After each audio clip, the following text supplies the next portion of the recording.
140 के आसपास है, तो एक ही दो लोग हैं उनको परेशान करने के लिए। और यहाँ तो हर दल बहुत ही दिलचस्प तस्वीर आ गई है। ये वो तस्वीर है जो जहाज के अंदर से ली गई है। हवाई जहाज में दोनों ही नेता साथ में मौजूद। ये पहली तस्वीर आपको नजर आ रही है। आगे बैठे हैं नीतीश बाबू और पीछे बैठे हैं तेजस्वी यादव। नमस्ते करते हुए नीतीश बाबू मुस्कुराए। वो ऐसा लगा जैसे समझ नहीं पाए, लेकिन पीछे कौन बैठा है? भतीजे हैं। तो ये दूरी जो है वो एक सीट की दूरी है। प्लेन में आगे बैठे हैं, हंसते हुए नजर आ रहे हैं तेजस्वी यादव। तो आप इसको किस तरह से पढ़ें? असहज हैं दोनों। बिल्कुल नमस्कार करते हुए नजर आए थे नीतीश कुमार। देखिए अगली पंक्ति में बैठे हैं नीतीश कुमार और पीछे बैठे हैं तेजस्वी यादव। तो ये सबसे दिलचस्प तस्वीर इस वक्त की है जिसकी चर्चा हम लगातार सुबह से कर रहे थे। अरुण देखिए, एक तस्वीर हम दिखा रहे हैं अपने दर्शकों को, प्लेन के अंदर की तस्वीर है। नीतीश कुमार अगली पंक्ति में मुस्कुराते हुए, तेजस्वी यादव ठीक उनके पिछली वाली सीट पर मुस्कुराते हुए। कैसे पढ़े इसको? देखिए पंकज और रूबिका, नीतीश कुमार को लेकर के कोई बात दम ठोक के आप नहीं बोल सकते कि नहीं जी वो तो जाएंगे ही नहीं, या नहीं जी वो तो चले ही जाएंगे। वो कुछ भी कर सकते हैं, इतिहास ये बता रहा है। और जिस चिराग पासवान की बात आप कर रहे थे, चिराग पासवान के पिताजी को लालू यादव मौसम वैज्ञानिक कहते थे। वो कहते थे इनको पहले ही पता चल जाता सरकार किसकी बननी है। रामदास अठावले, इसके अलावा अगर बात करें आप तो रामविलास पासवान और नीतीश कुमार। रामविलास पासवान भले ही थे, लेकिन चिराग पासवान वो थे जिनको जब कुछ नहीं मिला तब भी वो हनुमान अपने आप को कहते रहे और मोदी को राम कहते रहे। याद कीजिए, तो वो अपने स्टैंड से नहीं बदले अपने पिता की तरह। वो आज भी कह रहे हैं कि मेरा पीएम ही मेरा पीएम होगा, यानी वो मोदी की तरफ इशारा कर रहे थे। अच्छा, अब ये जो तस्वीर अरुण हम दिखा रहे हैं ना, इसमें देखिए पीछे की तरफ बैठे हुए तेजस्वी यादव और आगे बैठे नीतीश बाबू। तो तेजस्वी यादव को अगर फीलर्स डालने भी होंगे तो आधा कदम आगे आकर कंधे की तरफ जो झुककर कहना पड़ेगा कि चिचा आ जाइए। देखिए वो तो पहले भी कह चुके हैं। देखिए एक बात की तेजस्वी यादव ने, जब नीतीश कुमार ने पाला बदला, तेजस्वी यादव का कोई बयान इस तरह का बहुत बिटर, बहुत कड़वा, बहुत तीखा बयान नहीं देखा होगा आपने। और राजनीति की समझ उनकी यही है कि उनको पता है कि कभी भी बुलाना पड़ सकता है और कभी भी जाना पड़ सकता है। कभी भी दही चूड़ा खाने जाना पड़ सकता है या अपने आवास पर बुलाना पड़ सकता है, और नीतीश कुमार पैदल आ भी सकते हैं। तो ये संभावनाओं को तलाशने के लिए। और दूसरी बात, चिराग पासवान कहीं गए नहीं, इसका मतलब नहीं कि कहीं जाएंगे नहीं। पीडीपी अगर बीजेपी के साथ आ सकती है और उद्धव ठाकरे बाला साहब के बेटे कांग्रेस के साथ आ सकते हैं, तो कुछ भी संभव हो सकता है इस देश में। लेकिन अभी जो मोटा मोटी लग रहा है वो यही लग रहा है कि इंडिया गठबंधन में कांग्रेस पार्टी सरकार बनाने को लेकर बहुत ज्यादा उत्सुक नहीं है जब तक चंद्रबाबू नायडू या नीतीश कुमार नजर बनाए रखिएगा। और आप सही कह रहे हैं कि ये राजनीति ऐसी चीज है ना कि अभी मैं आपसे 10 मिनट पहले जो सवाल पूछ रही थी किसी शख्स को लेकर, राजनीतिज्ञ को लेकर, वो 10 मिनट बाद एकदम 360 डिग्री टर्न भी ले सकता है। यही तो डेमोक्रेसी की खूबसूरती और यही सबसे बड़ी वीकनेस भी है। और ये जो तस्वीर हम देख रहे हैं अभी रूबिका, इससे कुछ जवाब जरूर पूछे जाएंगे, जवाब लिए जाएंगे। पत्रकार जरूर पूछेंगे उनसे सवाल। ये जो तस्वीर हमने अभी दिखाई है जिसमें तेजस्वी यादव, नीतीश कुमार इकट्ठे ट्रैवल कर रहे थे। इस बीच आपको बता दें, दिल्ली में होने वाली एनडीए की बैठक को लेकर चंद्रबाबू नायडू ने क्या कुछ कहा है। कुछ देर पहले प्रेस कॉन्फ्रेंस की है, वो आपको दिखा कर दिया है कि वो एनडीए के साथ पुख्ता तौर पर है। सुनिए। We are in NDA. I am going for NDA meeting. In course of time, anything we'll report to you. Thank you. मैं अभी जा रहा हूं एनडीए की मीटिंग के लिए। In course of time anything we will inform.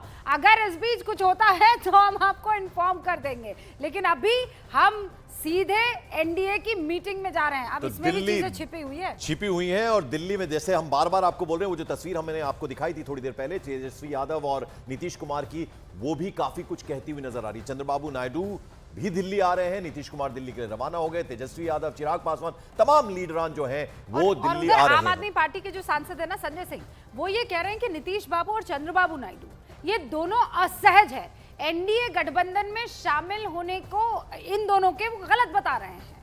और उन्होंने कहा कि शाम को होने वाली इंडिया गठबंधन की बैठक में सभी दल मिलकर सरकार बनाने पर चर्चा भी करेंगे, ये कहा है। इंडिया गठबंधन में जो पार्टियां शामिल हो रही हैं उनमें आम आदमी पार्टी भी शामिल है। आम आदमी पार्टी से बातचीत करने के लिए हमारे साथ मौजूद हैं संजय सिंह। सर, सबसे पहले बताएं आम आदमी पार्टी से कौन कौन शामिल होगा, क्या एजेंडा रहेगा?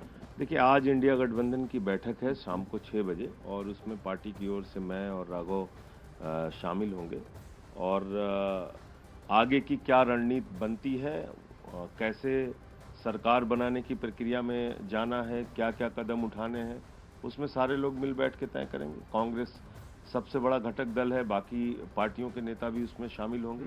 सबकी राय लेकर आगे कैसे बढ़ना है वो तय किया जाएगा और उसकी जानकारी आप लोगों को दी जाएगी। सर, कल राहुल गांधी, खड़गे, इनकी पीसी हुई थी, उन्होंने इस बात से इनकार नहीं किया कि सरकार बनाने की दिशा में आगे बढ़ा जाएगा, जबकि बहुमत तो इंडिया गठबंधन के पास है ही नहीं और आपकी जो उम्मीदें हैं वो टीडीपी और उनके जेडीयू भारतीय जनता पार्टी के पास कहाँ बहुमत है? सर, एनडीए के पास तो बहुमत है। भारतीय जनता पार्टी के पास 240 सीट है, वो तो 400 पार का दावा कर रहे थे।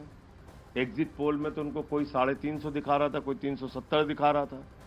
तो वो तो महामानव है, अवतार है, कह रहे थे हम 400 सीट लेके आएंगे। तो आज 240 उनकी हार है, मेजॉरिटी नहीं मिली है बीजेपी को।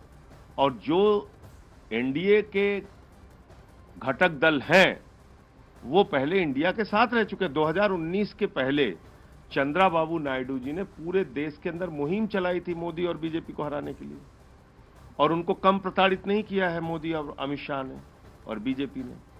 अब आप बात कर लीजिए नीतीश कुमार जी की। नीतीश कुमार जी इंडिया गठबंधन को सजोने में, बनाने में उनकी महत्वपूर्ण भूमिका रही है। तो इसलिए ये दोनों कभी भी स्वाभाविक रूप से बीजेपी के साथ सहज महसूस नहीं कर पाए। क्यों? क्योंकि मोदी और अमित शाह की जो तानाशाही की स्टाइल है, जिस दल को अपने साथ मिलाते हैं उस दल को खत्म कर देते हैं। शिवसेना को इन्होंने खत्म कर दिया महाराष्ट्र में, अकाली दल को खत्म किया पंजाब के अंदर।